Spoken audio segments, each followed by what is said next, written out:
감사라는 말씀을 나누기를 원합니다.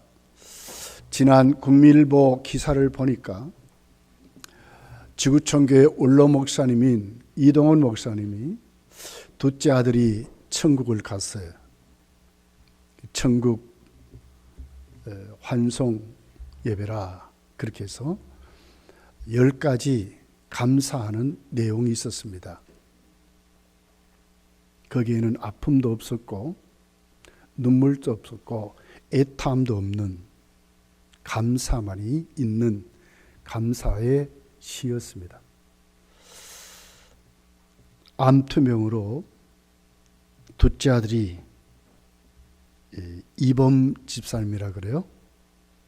미국 로스앤젤레스의 변호사로 살았던 집사님입니다. 그러면서 자기가 다녔던 토론토 좋은 교회라 그렇게 해서 그 교회에서 장례 예배를 치르는 그 순간에 목사님은 그 광고 시간에 감사의 내용을 이렇게 모인 모든 분들에게 시로 낭독한 글이 국민일보에 기록이 됐어요. 그는 아들 범과 작별하며 드리는 감사라 부제에 손양한 목사님께 배운 10가지 감사라.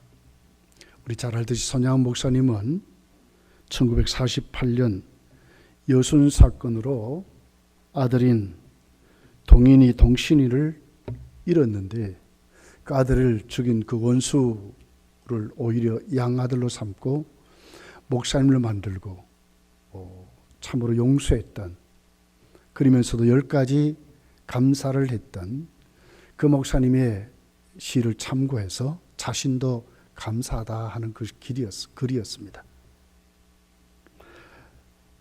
우선 지독한 암의 통증에서 해방되어 감사합니다. 또 유머가 많고 그래서 일생 동안 아들로 기쁨으로 살 수 있도록 하신 하나님께 감사하다 하는 글이었습니다. 영광의 나라, 특별히 단 한 번도 불평 없이 자랑만 하던 아내와 애교덩어리 손자를 남겨주어 감사하다. 어려서 게임을 좋아하던 아들이 게임 변호사로 살게 된 것을 감사하다. 아들이 고통 중에 그 고통을 통해서 아들 되는 예수 그리스도를 우리에게 내어주신 하나님의 고통을 조금이라도 알게 된 것을 감사하다 하는 글이었습니다. 그러면서도 이 같은 암 투병하는 아들을 둔 그 부모들과 연대해서 그 부모들의 마음을 조금이라도 알게 된 것을 감사하다 그랬습니다. 자신을 통해서 또 아들을 통해서 자기 아들을 위해서 기도해 주었던 모든 성도들과 연대된 것이 감사하다 하는 글이었습니다. 그러면서도 마지막에 진짜 천국이 있음을 믿고 내 아들도 천국에 갈 수 있도록 불러주신 은혜를 감사하다 하는 글이었어요. 원망도 없고 아픔도 없고 애틋함도 없고 모두가 감사하다 하는 내용으로 꽉 찬 그런 글이었습니다. 이것이 바로 성도의 감사가 아닌가. 아들을 먼저 보냈는데도 감사하다 할 수 있는 것이 성도가 아닌가, 그렇게 생각을 해봅니다. 17세기 영국의 작가 아이작 윌트는 하나님이 거하는 곳이 두 곳이다. 하나는 천국이요, 다른 하나는 감사하는 심령이라 그랬습니다. 감사하지 않는 것은 천국이 아니다, 그렇게 말씀을 하는 것입니다. 다윗은 하나님께 감사하는 다윗의 시를 봐요. 시편 116편 12절에 보면 하나님은 왜 보답할 길이 없다는 거예요. 내게 주신 모든 은혜를 내가 무엇으로 보답할까? 내가 구원의 잔을 들고 여호와의 이름을 부르며 여호와의 모든 백성 앞에서 나는 나의 소원을 여호와께 갚으리로다.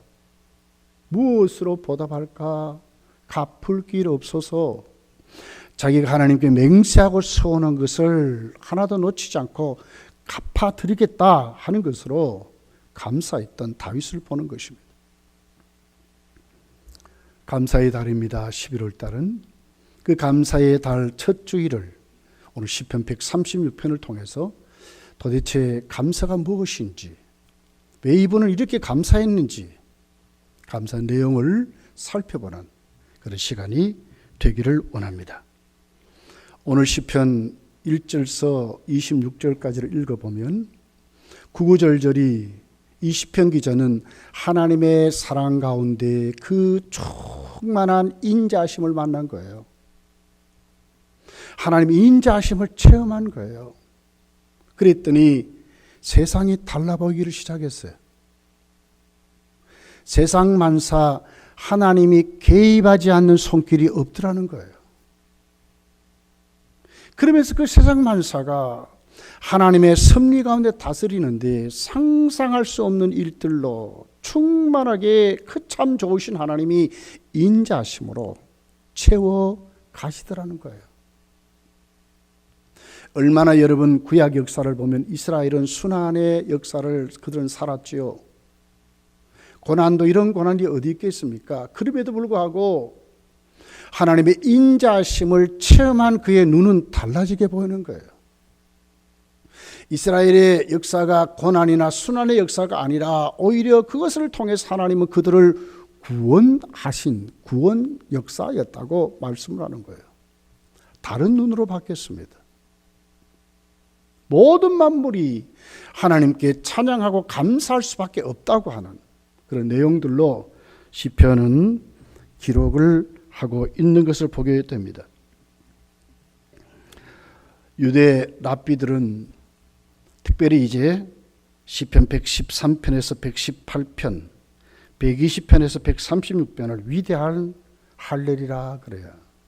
하나님께 영광을 돌리는 감사시, 찬송시 이렇게 말하는데 시편 136편만큼은 대할렐이라 그래요. 모든 하나님께 영광을 돌리는 할렐루야 시의 중에도 최고의 시라는 거예요. 그렇게 해서 대할렐이라 이렇게 주석을 달고 있는 것을 보게 됩니다. 오늘 우리가 시편 136편을 이렇게 조금 나누어 본다면 1절서 3절까지는 감사에 대한 이유가 서론으로 기록이 되어 있습니다. 왜 감사해야 되는지. 그리고 4절서부터 23절을 읽어보면 그 감사의 내용이 구체적으로 기록이 됐어요. 이것 때문에 감사해야 된다는 거예요.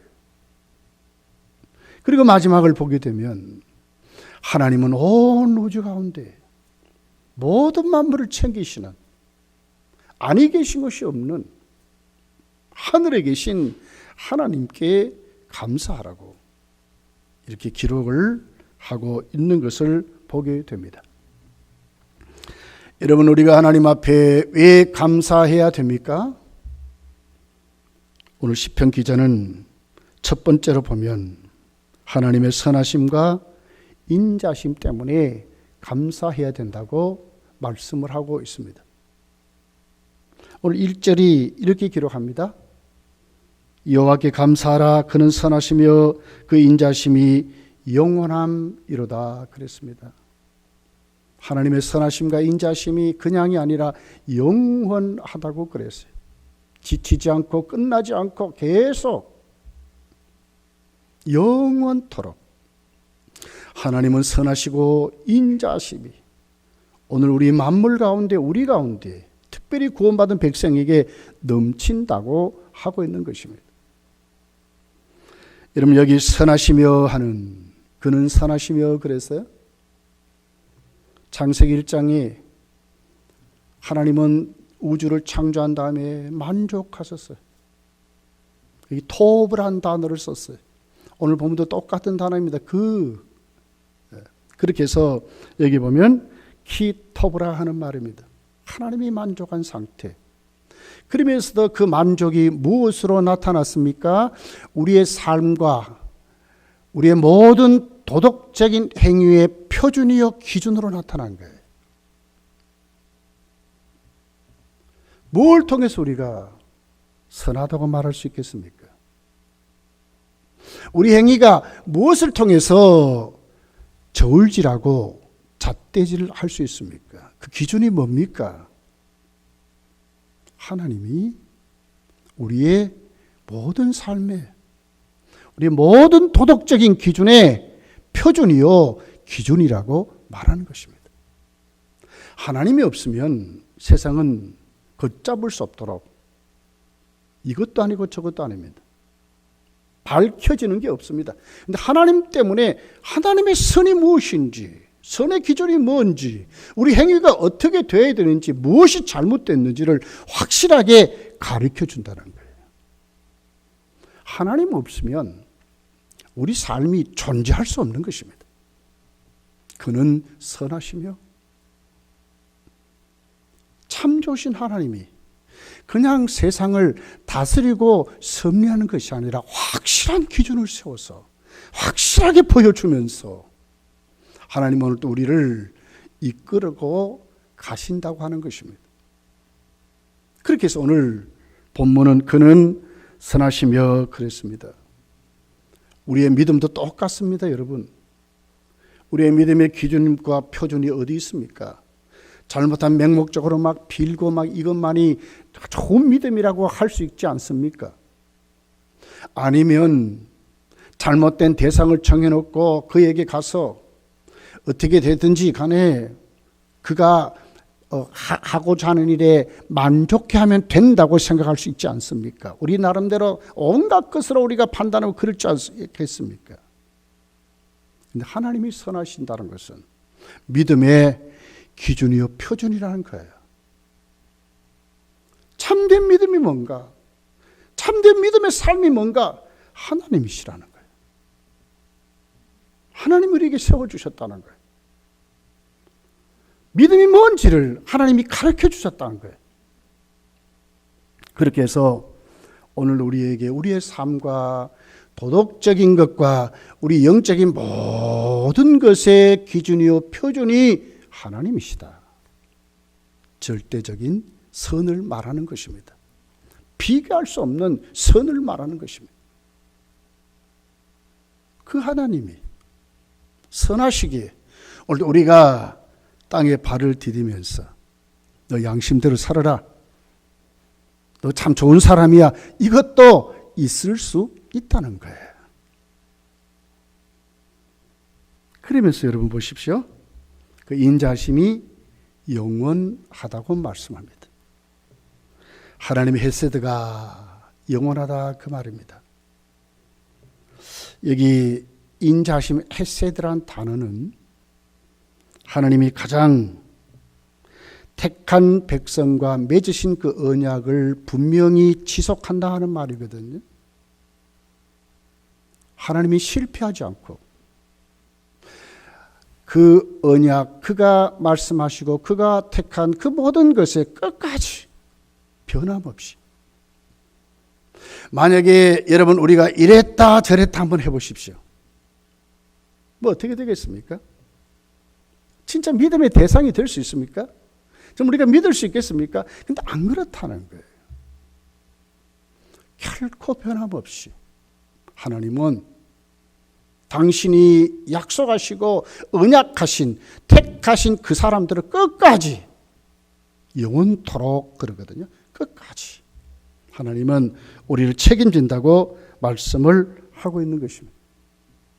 그러므로 여러분 오늘 우리가 이 땅에 살아가면서 하나님의 인자하심하면 오늘 우리를 향하신 그 사랑은 결코 변함없이 무한정하게 하나님의 사랑은 우리를 오늘 또 붙들고 가신다 하는 말씀입니다. 베푸시는 의는 일방적입니다. 무슨 조건이 없습니다. 하나님이 택했기 때문에, 하나님이 창조하셨기 때문에, 하나님이 이루어 주셨기 때문에 하나님 당신의 이름을 걸고 하나님이 책임지는 것입니다. 이 인자하심입니다. 우리는 늘 자격지심으로 그러죠. 나 같은 것이 어떻고. 그렇지 않습니다. 나를 향하신 하나님의 인자하심은 어떻게 해요? 그거와 상관없이 무한하게 변함없이 끝까지 하나님은 우리 인생길을 책임진다고 말씀을 하고 있습니다. 우리가 한마디로 이 단어를 표현하면 은혜인 것입니다. 값없이 주시는 은총입니다. 이것이 어디까지요? 영원토록 지속된다고 말씀을 하고 있는 것입니다. 오늘 우리에게 진짜 헤세드가 우리 속에 적용된 것은 예수 그리스도십니다. 다 주셨습니다. 주님을 주셨습니다. 왜 감사해야 되는가? 하나님은 선하시고 그 인자하심이 영원하기 때문에 하나님께 감사해야 된다고 말씀하는 것입니다.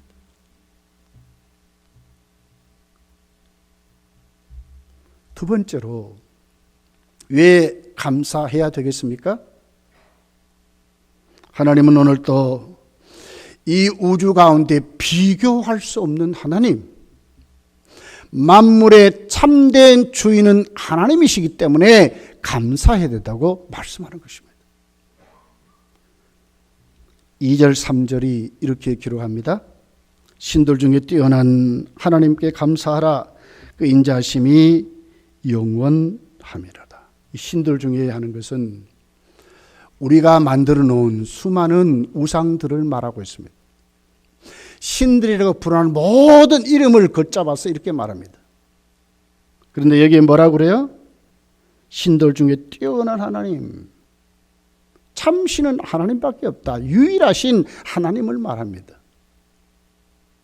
다 사람이 만들어 놓은 우상이지요.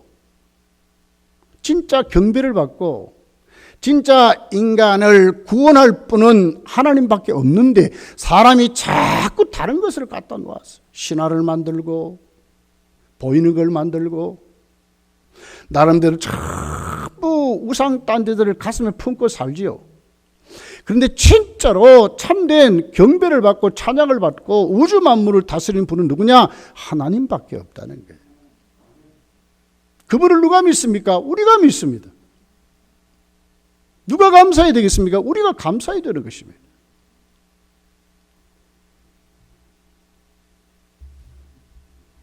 그러면서 오늘 3절에 보니까 주들 중에 뛰어난 주께 그랬어요. 이 주들이란 말은 세상의 모든 권세자들, 왕서부터 시작해서 리더자들이라고 하는 모든 사람들입니다. 앞에 선 사람들입니다.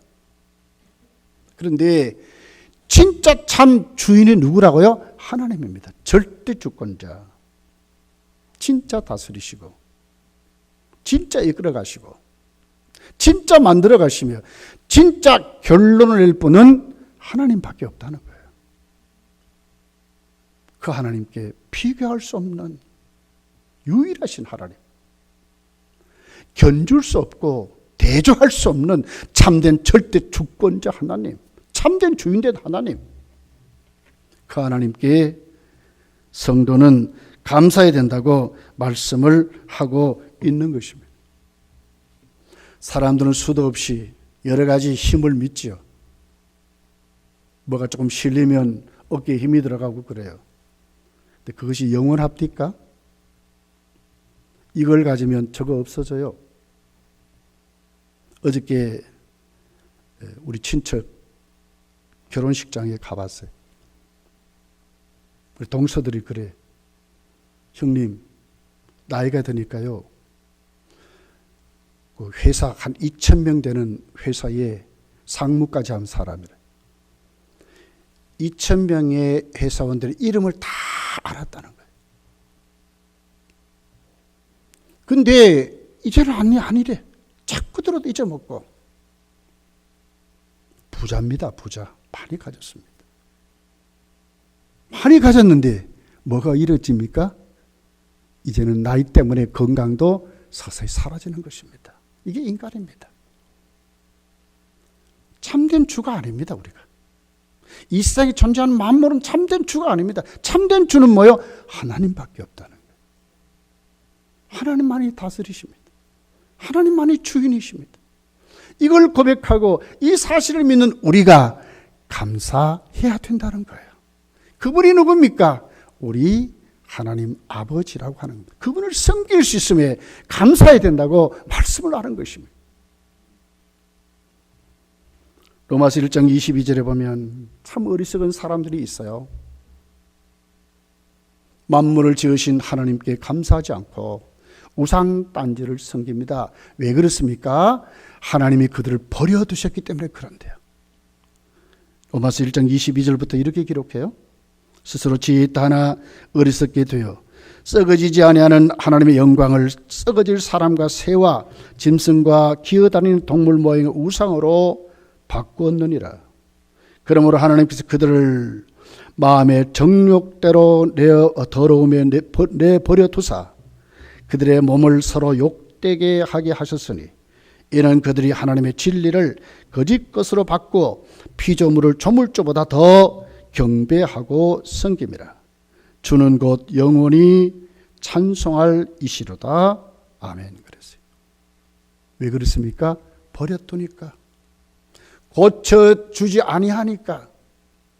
깨닫게 하지 아니하니까. 영적인 눈을 열어주지 아니하니까 그들은 뭡니까? 타락한 그대로 모든 사람들이 하나님을 찬양하고 넘치는 하나님 앞에 참된 주를 경배하는 것이 아니라 오히려 우상단지 갖다 놓고 바꿔버렸다는 거예요. 우리는 뭡니까? 하나님 우리 인생에 개입하셨어요. 버려두지 않았습니다. 어찌 우리가 이런 하나님께 감사해야 되지 않겠습니까? 감사하고 참되게 하나님을 찬양하는 우리가 돼야 된다고. 오늘 시편 136편 기자는 인자심을 체험하니까 눈에 보이는 거예요. 깨닫게 되는 거예요. 만물을 그냥 보는 게 아닙니다. 왕을 보고 리더자들 보면서 그냥 보는 게 아닙니다. 참된 주인을 보는 것입니다. 참된 신을 보는 것입니다. 참된 하나님을 보고 비교할 수 없는 그 하나님 앞에 그 인자심이 개입되지 않는 곳이 없더라는 거예요. 감사와 찬송과 영광을 돌려드리는 것을 보게 되는 것입니다. 여러분, 우리의 눈도 이런 눈으로 이 11월 달에 확실히 열려지기를 예수님 축복합니다. 세 번째로 보면 하나님만이 우리에게 행하신 사역에 우리는 감사해야 된다고 하는 것입니다. 하나님은 창조주 하나님입니다. 오늘 4절에서 9절에 보면 하나님의 넘치시는 솜씨가 있습니다. 참 좋으신 하나님이십니다. 그 하나님이 오늘도 우리 인생에 개입하시는 하나님을 찬양하는 모습으로 기록이 되어 있습니다. 이사야 45장 15, 8절에 보면 이렇게 기록을 해요. 대저 여호와께서 이같이 말씀하시되 하늘을 창조하시니 그는 하나님이시니 그가 땅을 지으시고 그것을 만드셨으며 그것을 견고하게 하시되 혼돈하게 창조하지 아니하시고 사람이 거주하게 그것을 지으셨으니 이는 여호와 나 외에 다른 이가 없느니라. 창조하셨는데 누구만이? 하나님만이 하셨대. 그리고 그 창조한 세계에 우리를 살게 하셨다는 거예요. 한없이 인자하신 하나님을 찬양하는 오늘 이사야의 모습을 우리가 보는 것입니다. 4절입니다. 본문에 이렇게 시작을 합니다. 홀로 큰 기이한 일들을 행하신 이에게 감사하라. 그 인자심이 영원한. 홀로 그랬습니다. 하나님만이 그 말 아닙니까? 하나님만이 기이한 일, 창조를 말하는 것입니다. 인간이 어떤 것으로도 이해할 수 없지요. 인간이 어떤 방법으로 하나님이 하신 그 사역에 깨달을 수 없는 거예요. 기이한 일입니다. 기막힌 일입니다. 사람은 할 수 없지만 하나님이 하신 일입니다. 하나님의 솜씨에 인간이 아무리 대조해도 결국 만들어 놓은 것이 지라는 아닙니까? 가설을 만들어 놓고 이거는 몇 년도, 이거는 몇 년도 이런 짓들을 하지 않습니까? 하나님만이 창조자입니다. 그리고는 그분은 기이하게 사람들이 상상할 수 없고 이해할 수도 없는 일들을 하나님이 당신의 방법으로 하셨습니다. 하나님만이 하신 것입니다. 자, 5절을 보십시오. 이렇게 기록하죠. 지혜로 하늘을 지으신 이에게 감사하라. 그 인자심이 영원한 하나님은 지혜로 흉내낼 수 있습니까? 몰랍니까 우리가?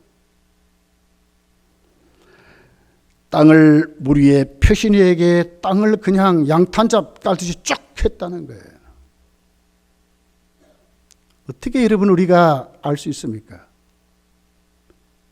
하나님이 어떻게 한 것을 우리가 어떻게 이해가 됩니까? 기막힌 일입니다. 7절에 보면 큰 빛들을 지으신 이에게 감사하라. 만들었대, 지었대. 말씀하니까 생겨버렸습니다. 어떻게 이해할 수 있습니까? 기이한 일입니다. 하나님 창조는 이런 것입니다. 그런데 그 창조에 만물을 창조하시고 만물을 다스리고 섭리하신 그 하나님이 오늘 낳은 사람 이스라엘을, 그러면서 낳은 사람을 하나님이 거기에 살게 하시면서, 그러면서 낳은 사람을 통해 하나님은 당신의 일을 하시는 거예요. 하나님 일을 하십니다. 창조하신 그 일, 그 능력이 낳은 사람에게 오늘 임하여서 나도 하나님의 사람으로 믿는 자에게 능치 못함이 없는 삶을 우리가 지금 살아가는 것입니다. 얼마나 감사해요, 여러분. 이사야 43장 1절부터 이렇게 기록합니다. 야곱아, 너를 창조하신 여호와께서 지금 말씀하시느니라. 이스라엘아, 너를 지으신 이가 말씀하시느니라.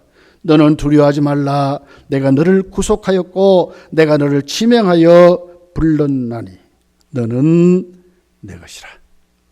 하나님의 창조에 낳은 사람을 집어넣는 거예요. 얼마나 내 한 사람이 존귀한 자입니까? 얼마나 값으로 따지면 비교할 수 없는 것입니다. 만물과 바꾸지 않는 값이 우리 한 사람에게 있는 것입니다.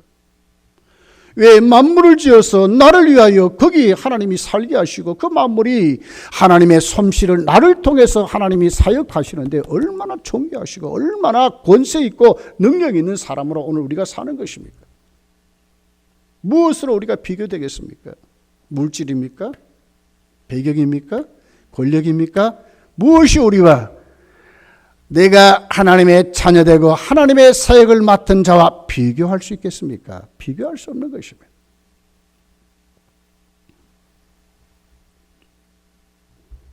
하나님의 인자심입니다. 그 인자심이 구체적으로 어떻게 나타났습니까? 이스라엘입니다. 얼마나 많은 순환과 고난을 당했습니까? 그럼에도 불구하고 하나님의 은혜의 인자심을 체험한 시편 기자는 그들이 그 순환이 아니라 하나님이 그 민족을 구원하시는 하나님의 멋진 섭리요 작품이었다고 말씀하는 것입니다. 10절이죠. 애굽의 장자를 치신 이에게 감사하라. 그 인자심이 영원합니다. 애굽의 장자를 왜 쳤습니까? 이스라엘을 구원하시려고. 11절을 보십시오. 이스라엘을 그들 중에서 인도해 내신 이에게, 이스라엘을 그들 중에 애굽에서 인도해 내려고 구원하시려고 하나님은 애굽의 장자를 치신 것입니다. 애굽이 어떤 나라입니까? 순순히 여러분 이스라엘 백성을 내어주겠습니까? 절대로 안 내어줍니다. 그런데 내줄 수밖에 없었습니까? 왜? 하나님의 권능이 임하니까, 하나님이 일하심이 임하니까 안 내어줄 수 없는 거예요.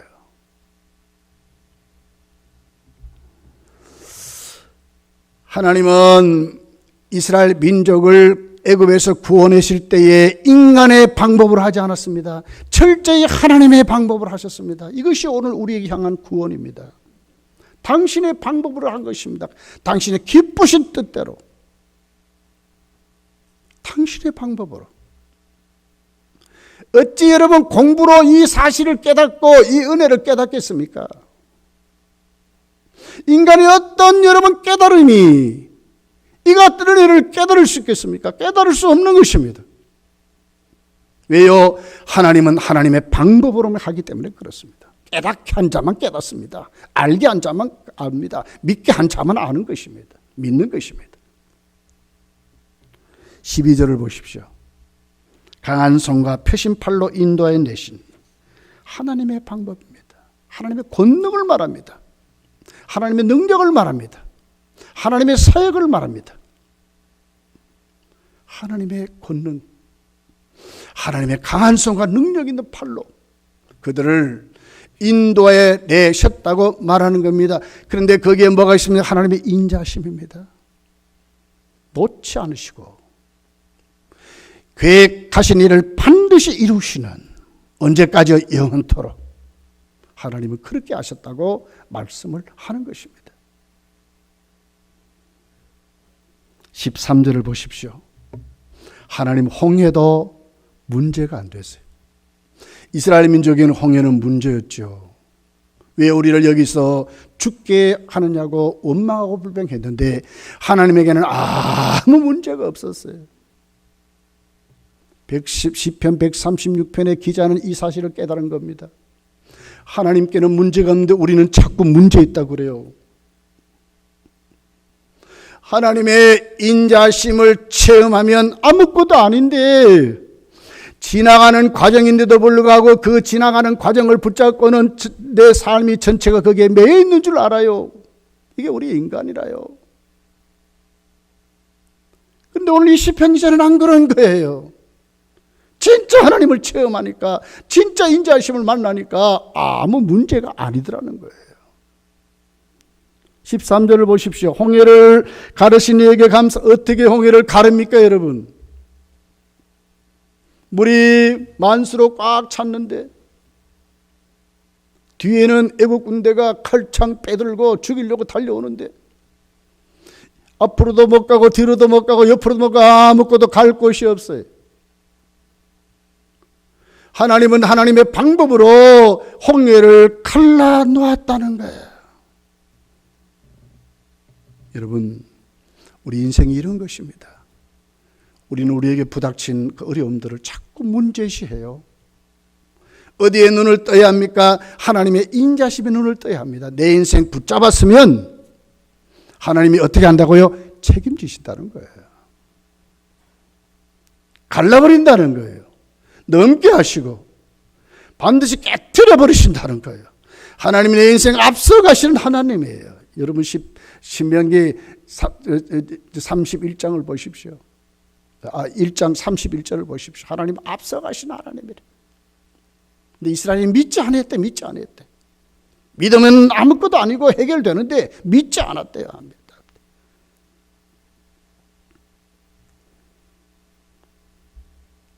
허물 많은 우리는 죄인들이었죠. 죄가 얼마나 여러분 우리를 심각하게. 그래서 에베소서 2장 1절은 우리는 허물과 죄로 죽었다 그랬어요. 생명을 뺏어가 버렸습니다. 죽었습니다. 어떻게 살아납니까? 송장이. 하나님이 살렸대. 하나님이 살렸다고 그래요. 하나님의 방법입니다. 하나님 말씀이 우리 속에 왔을 때 성령이 우주를 만드신 말씀만 아무것도 없는 그곳에서 말씀 한마디로 생상력 같은 그 성령이 우리에게 오셔서 죽은 생명을 살린 겁니다. 문제가 됩니까? 하나님이 하신 사역에 무슨 문제입니까? 하나님이 살리시는데. 이스라엘은 그런 구원받은 우리는 그런 존재라는 거예요. 죄와 사망과 저주와 심판에서 이 사탄의 권세에서 우리를 건져내신 하나님이심을 우리에게 말씀을 하고 있는 것입니다. 우리를 건져냈습니다. 하나님이 방치하셨나요? 아니에요. 끝까지 우리의 삶을 책임지시는, 그러한 길을 가게 하시는 하나님이시라는 거예요. 원수가 문제입니까? 앞에 놓여있는 장벽이 문제입니까? 나보다 더 큰 힘이 문제입니까? 아무것도 아니더라는 거예요.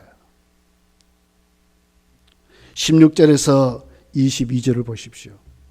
광야를 통과하게 하셨습니다. 적들을 치시고 죽이셨습니다. 오히려 그들의 땅을 기업으로 주셨습니다. 살게 하셨어요. 영적으로 비유하면 성화지요. 육신적으로 비교하면 우리의 삶입니다. 성도는 반드시 하나님이 이렇게 하신다는 거예요. 진짜 구원받았다면 하나님이 이렇게 하신다는 거예요. 반드시 광야를 통과하게 하시고, 그 광야가 쉽습니까? 거기서 죽어 마땅하지 않습니까? 거기에 무엇이 있습니까, 여러분? 광야에 뭐가 있으면 먹을 게 뭐가 있습니까? 아무것도 없지 않습니까? 뜨거운 태양과 밤에는 몰아치는 추위밖에 없는 그곳에 마실 물이 있습니까? 무엇이 있습니까 도대체? 농사 지을 땅이 있습니까? 무엇이 있습니까? 환경과 조건적으로는 그들은 거기에 죽어야 합니다. 허물과 죄로 망해야 되는데도 불구하고 하나님은 안 그러더라. 하나님이 당신의 방법으로.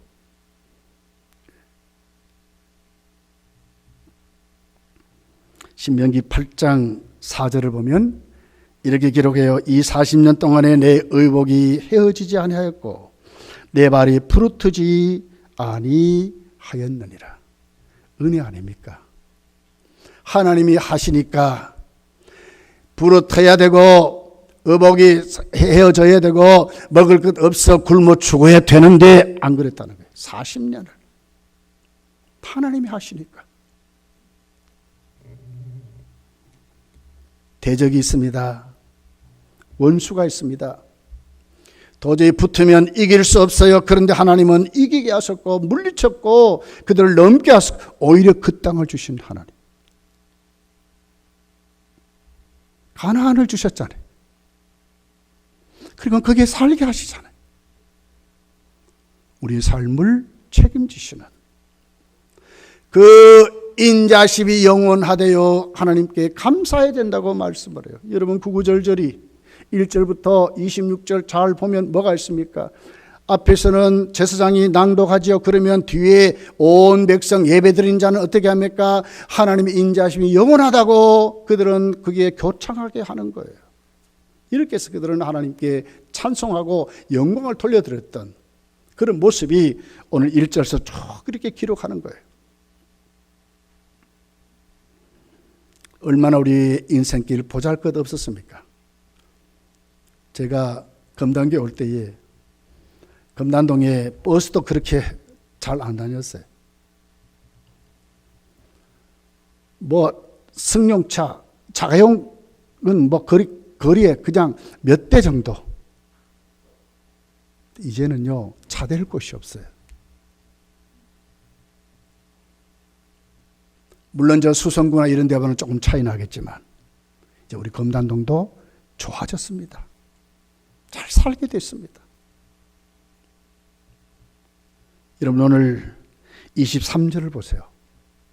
우리를 비천한 가운데서 기억해 주신 이에게 감사하라.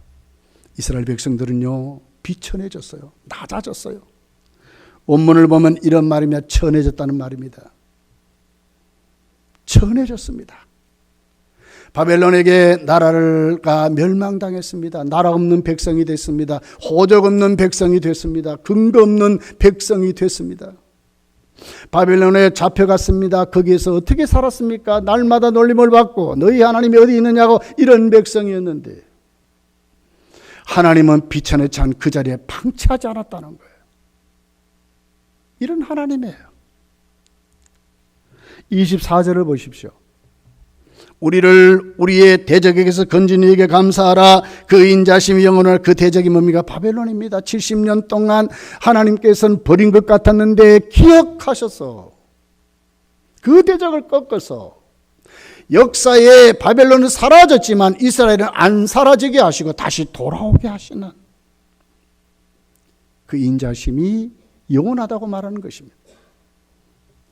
죽을 수밖에 없고 망할 수밖에 없고 없어질 수밖에 없는 그 이스라엘 민족이 아닙니까? 우리도 그런 사람들이었습니다. 그런데도 불구하고 하나님은 반드시 끝까지 챙겨서 우리를 회복해 주시고 그 자리에 걸맞도록 살게 하시는 하나님이라는 거예요. 감사해야 되지 않겠습니까? 오늘 내가 이 땅에 발을 디디는 것은 뭡니까? 하나님이 시작하셨습니다. 우주를 만드셨습니다. 그분의 지혜로 땅과 물을 양탄자 펴듯이 펴시면서 정말 귀한 방법으로 하나님이 만드셨습니다. 그리고 거기에 나를 살게 하는 겁니다. 하나님의 작품에 하나님 우리를 구원하셨습니다. 끝났습니까? 아니요. 그 인자심이 영원함이로다.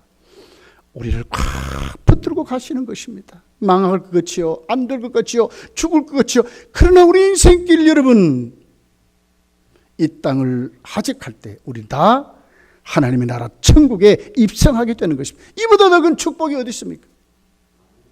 모든 대적을 꺾으시고 물리치신 하나님,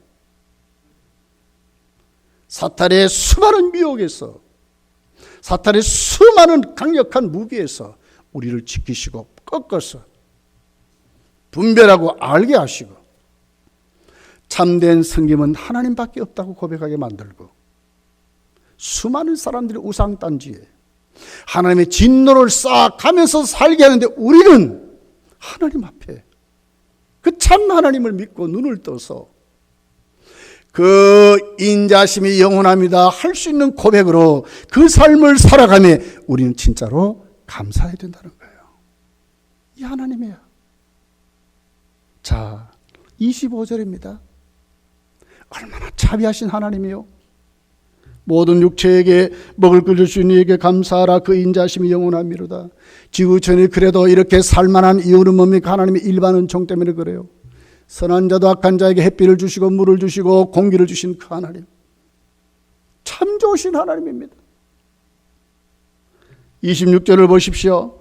하늘의 하나님께 감사하라. 그 인자심이 영원함이라. 이 땅에 오늘 우리의 사역을 말씀하시면서도 하나님이 계신 곳은 하늘의 하나님이래.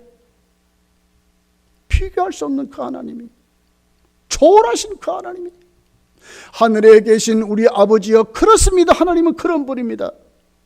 그 하나님이 오늘도 우리에게 인자심이 영원토록 우리와 관계를 맺고 사신다는 거예요.